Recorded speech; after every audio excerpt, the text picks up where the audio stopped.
This recording is copyright. In the IELTS test, you hear some recordings and you have to answer questions on them. You have time to read the instructions and questions and check your work. All recordings are played only once. The test is in 4 parts. Now look at part 1. You will hear a man talking first to a receptionist and then to a doctor at a health centre. First, you have some time to look at questions 1 to 3.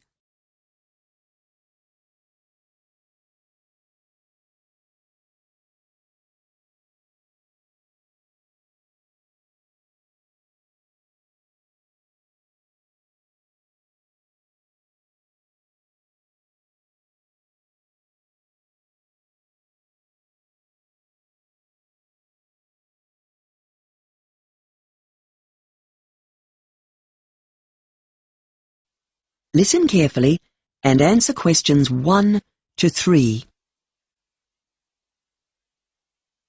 Good morning. How can I help you? Yes, I'm a visitor to this area.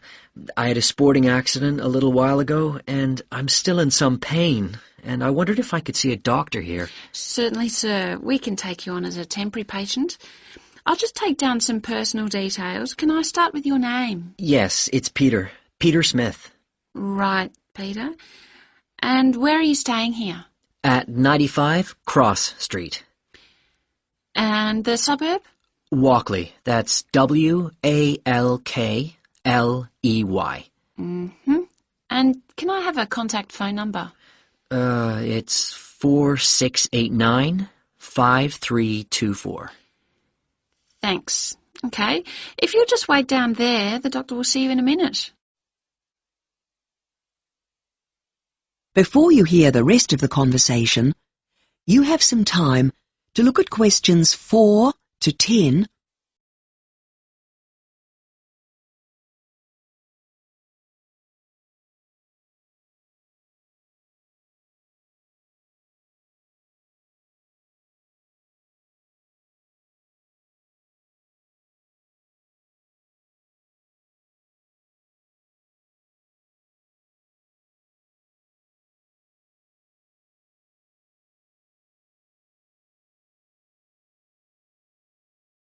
Now listen and answer questions 4 to 10. Now, what can I do for you? It's Peter Smith, isn't it? Yes, I had a sporting accident and was treated by a doctor at home, but I'm still in pain. Right. Just need to ask you a few questions, first of all. Fine. Now, what sport were you doing? I was playing tennis. I see. And what was the nature of your injury? Did you hurt your elbow or wrist? No. I had a sprained knee. That was the original problem. Right. And when did this happen? It was 3 weeks ago now, so that was June 18th. Fine. And you say you had medical treatment? Yes, the doctor said I didn't need an x-ray or anything, and he just told me to use an ice pack. An ice pack. Fine. Yes, and I've been using a walking stick to help me get around. Right. Now, what problems are you experiencing at the moment? Are you having any problems walking? Well, I can walk okay, but I still can't go upstairs, so I've been sleeping downstairs. Now, you say your knee still hurts? Well, no. Actually, it's recovering nicely. It's my back that's hurting me now. It really aches at night, and I can hardly sleep. Well, there's a few different things I can suggest for that. Great. First, you should put your stick away, as that's probably the source of the problem. It'll be making you unbalanced. Oh, really? I wish I'd known. After that, I can prescribe you something to relax the muscles in your back. Oh, sorry to be difficult, but I've had something like that in the past, and there were lots of side effects, and I had to stop taking it. Can you recommend anything else? Well, yes, we do have a leaflet showing some exercises you can do to help yourself at home. If you do them every day, they'll soon be effective. Great. I'll do that. That is the end of part 1. You now have some time to check your answers.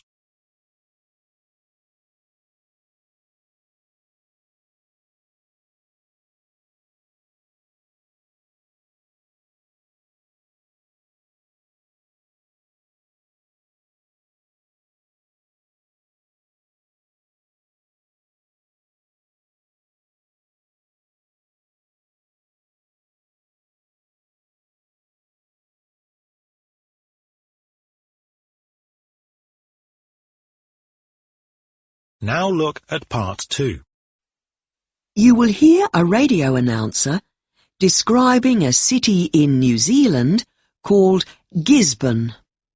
First, you have some time to look at questions 11 to 16.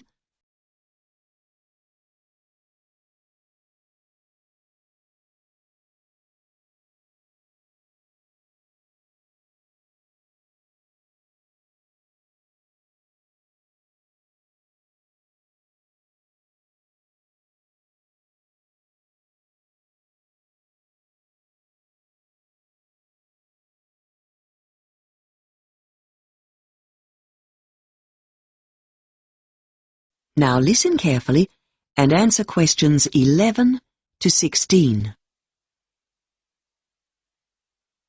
Greetings, all you listeners out there. This is National Radio and I'm Kevin Lowe. This morning I'm going to tell you what's so special about the laid-back city of Gisborne. You'll hear a little bit about its past in the old days and a lot about what attractions it has to offer foreign and domestic visitors today. So listen up to learn more about what there is to do in this city and its surrounding region, where the economy is booming, but the lifestyle remains unspoiled. The Gisborne region is where the legendary canoe, sailed by Maori explorers, first landed in New Zealand about 1400 years ago, after its long and risky voyage over the sea. It is also the easternmost point of the country, which is what inspired its original name, Te Tairāwhiti, which in the Maori language means the coast where the sun rises across the waters. Gisborne was also the place where the European explorer Captain Cook first landed his boat upon discovering New Zealand, all the way from England back in 1769. Even in those early days, this district was a centre of horticulture, thanks to its fertile soil and subtropical climate. Soon after that, of course, the English settlers arrived, and soon Gisborne was shipping its products to larger settlements, such as Auckland and Wellington. This began with maize and root crops, but quickly expanded to butter, meat and wool from the agricultural settlements in the rich pastoral country near the famous Poverty Bay. Wharves and jetties were built beside the sea to service the coastal traders. Many of these wooden structures can still be seen on Gisborne beaches today. Today, Gisborne continues to export fresh produce to other regions of New Zealand. These wares include various award-winning cheeses, and of course, the delicious lobsters and snapper fish harvested by hand from the local reefs and waters. As for exports to Asian markets, there's an increasing demand for the region's oranges and lemons. Gisborne is also becoming well known nationally and internationally as the source of some top-quality white and red grapes. Now, what's on in Gisborne? Well, first up, there's the annual Gisborne concert held every summertime. This is a great experience. It's held at Waiahikia Vineyard, which is near the traditional Maori meeting house, or marae of the same name. They bring in a piano player and opera singers who perform on a purpose-built stage in a kind of natural amphitheatre in the middle of the rows of grapes. It's a fantastic concert-like atmosphere, a really good night out. What to do on a rainy day? I'd suggest a visit to the show called The Beach, which is on in Gallery 1 at Tairāwhiti Museum. It's a big display, so it also takes up the hall next to Gallery 1. And it's divided into different sections of the local culture, like surfing, camping, fashion, and so on. If you buy the book of the exhibition, there are some interesting photographs in there, Before you hear the rest of the program, you have some time to look at questions 17 to 20 .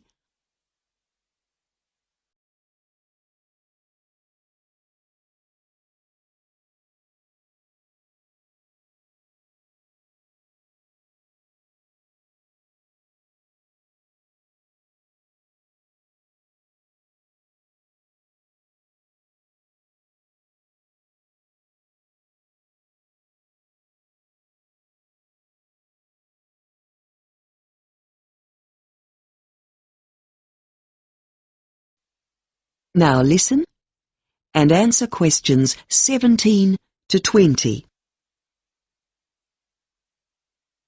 There's a lot else to see in Gisborne as well.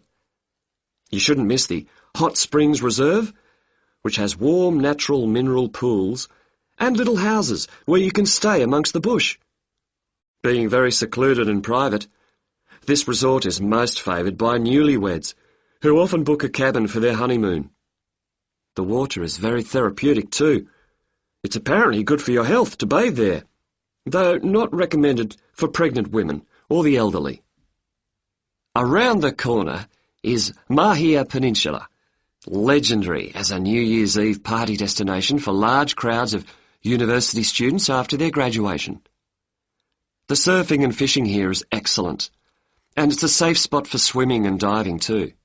Now, also good for kids is taking a raft or jet boat ride on the Motu River. This sounds quite wild, doesn't it?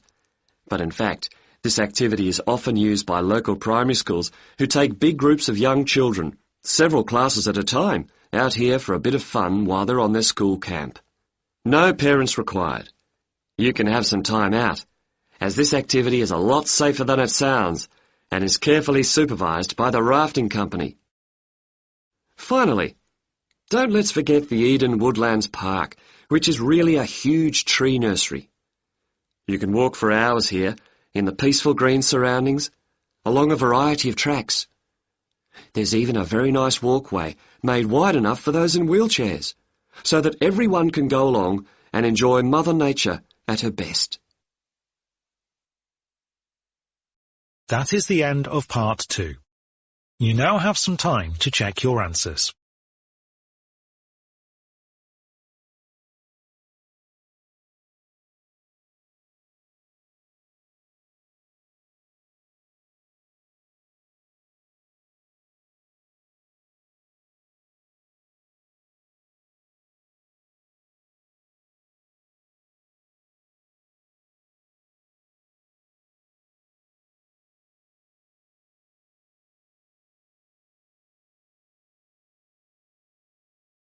Now look at part 3. You will hear 3 marketing students discussing their research findings on vehicles known as SUVs, or four-wheel drive vehicles. First, you have some time to look at questions 21 to 25 .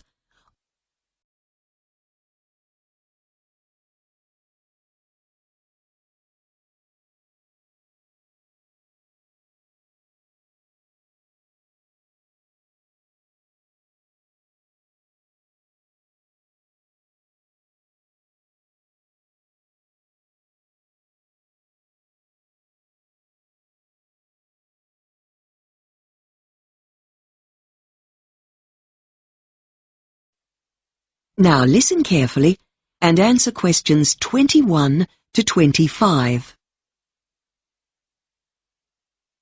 So, guys, have you got all your notes on four-wheel drive vehicles? Shall we go through what we have each found and think about how we'll put it together for next week's marketing seminar? Yeah, sure.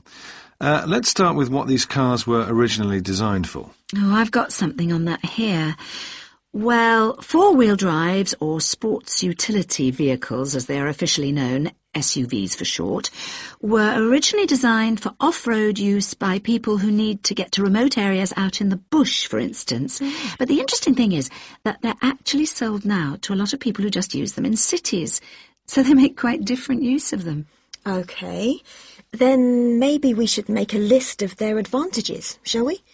So, one thing is, that they're good for commercial use, okay? Uh-huh. How about also saying utilitarian rather than luxurious? So you're not paying out for unnecessary luxuries. Okay. What else? Well, they have increased engine capacity, and they're also heavier, so suitable for towing large loads. So is this why so many people buy them then? Well, no, they seem to have become fashionable now for rather different reasons. Research carried out by automobile clubs shows that people buy them for business because of the sort of image they project. And mums like to drive their kids to school in them because they think they're safe. So that's another reason. And you can get about 7 people into one of these. So we could say seating capacity is another factor. Mm-hmm.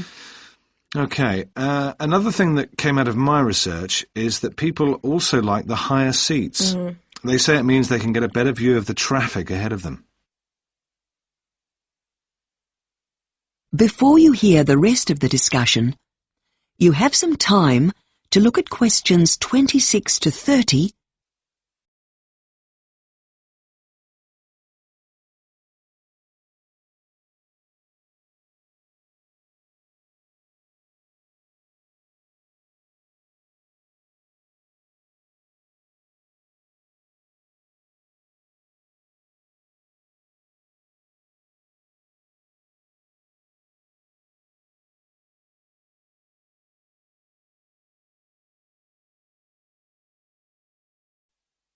Now listen and answer questions 26 to 30. But you know, some of these reasons just don't work. I mean, the safety thing is just a misconception, because generally in a collision they can do terrible damage to a smaller car. That's right. That's one of the disadvantages I have here. Shall we go through those now? Good idea. So let's say that potentially they are harmful in built-up areas. Generally the damage they cause is due to their weight. That's right, isn't it? Yes, it is. I've got a note here about their chassis. The bodywork on an SUV is stiffer and doesn't crumple to absorb impact in a collision the way it does in smaller cars. And there's another reason why they're not safe. It's quite easy for them to roll over, more so than an ordinary car, because they've got a high centre of gravity. So these are all the disadvantages.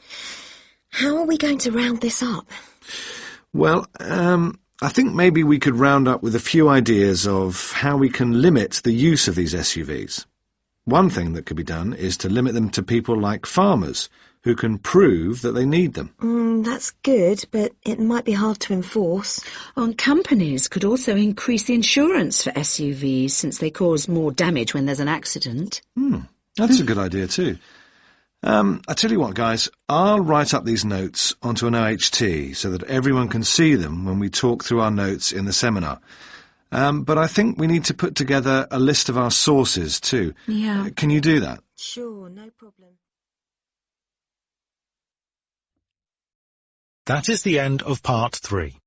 You now have some time to check your answers.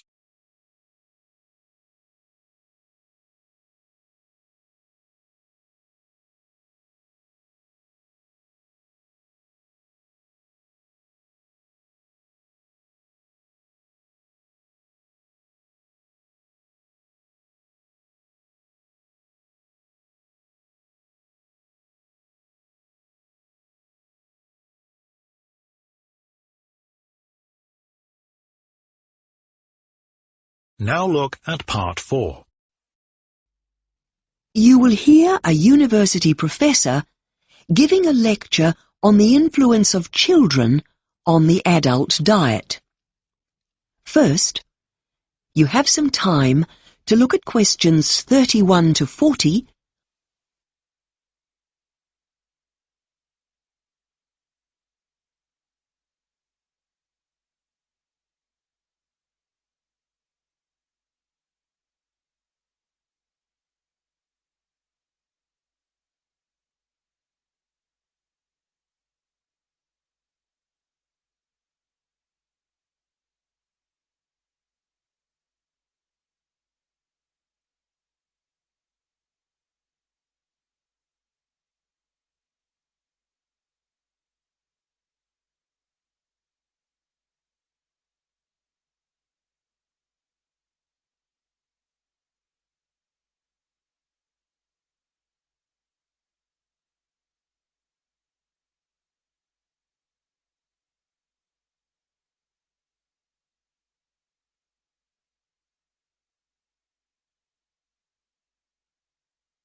Now listen carefully and answer questions 31 to 40. Today we continue with our series of lectures on diet and society in the 21st century. We are all aware of the obesity epidemic facing our society. The reasons for this are well documented and are mainly due to poor eating habits coupled with too little exercise. In fact, a National Health and Nutrition Survey here in the U.S. concluded that the average total food intake increased considerably between the years 1971 and 2000. This appears to be a general trend across most age groups. In fact, apart from the over 60s, all areas of American society are consistently above the dietary guidelines for caloric intake and saturated fat. However, total fat consumption is highest for teenagers, and there is a clear correlation with fast food consumption. Among the wide range of factors influencing an individual's dietary choices, one of the strongest influences is the home. It will come as no surprise that within a family the fat intakes of husbands and wives and parents and children who cohabit are remarkably similar. Many people assume that this relationship indicates the influence of parents on their children, but we wanted to ask if children influence poor diets in adults. This hypothesis had not been tested in a national sample until now. In our study, we focused only on adults, and we set our lower age limit at 17 and the upper one at 65.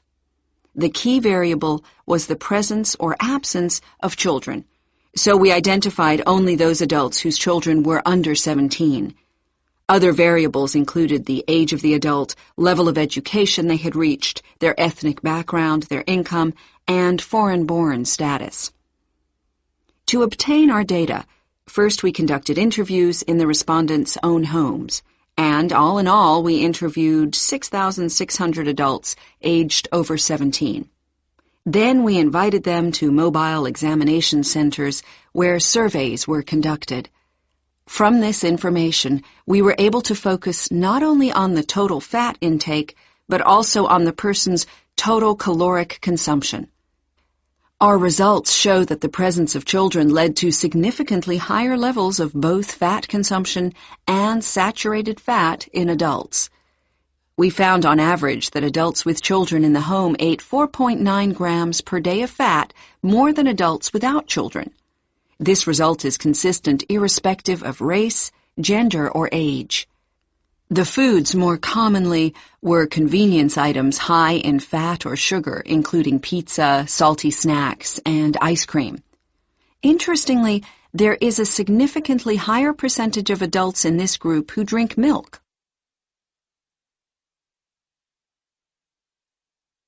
There are many explanations for this increased fat intake. Hectic schedules where parents try to balance work, family, and leisure put time at a premium. Another issue is children's preference for fatty foods or foods with a high sugar content. Fast foods and ready-to-eat foods are convenient choices. It is inconvenient to prepare different meals for both the children and the parents, so it is likely that adults consume the same as their children. Of course, there were limitations to our study. One of these is that we did not take into account the number of minors in each household, which could have an effect on the adult who feeds the children. In addition, this study does not take into account the relationship of the adult to the minor. We could also postulate that the older a child gets, the more independent he or she becomes, and so the influence a child has on an adult may lessen depending on the age of the child. In terms of recommendations as a result of this study, we would like to see more research conducted to overcome the limitations outlined earlier. We also feel there is a need for even further research into the influence that friends can have on our fat intake, given the clear link we've established between family members. That is the end of part 4. You now have some time to check your answers.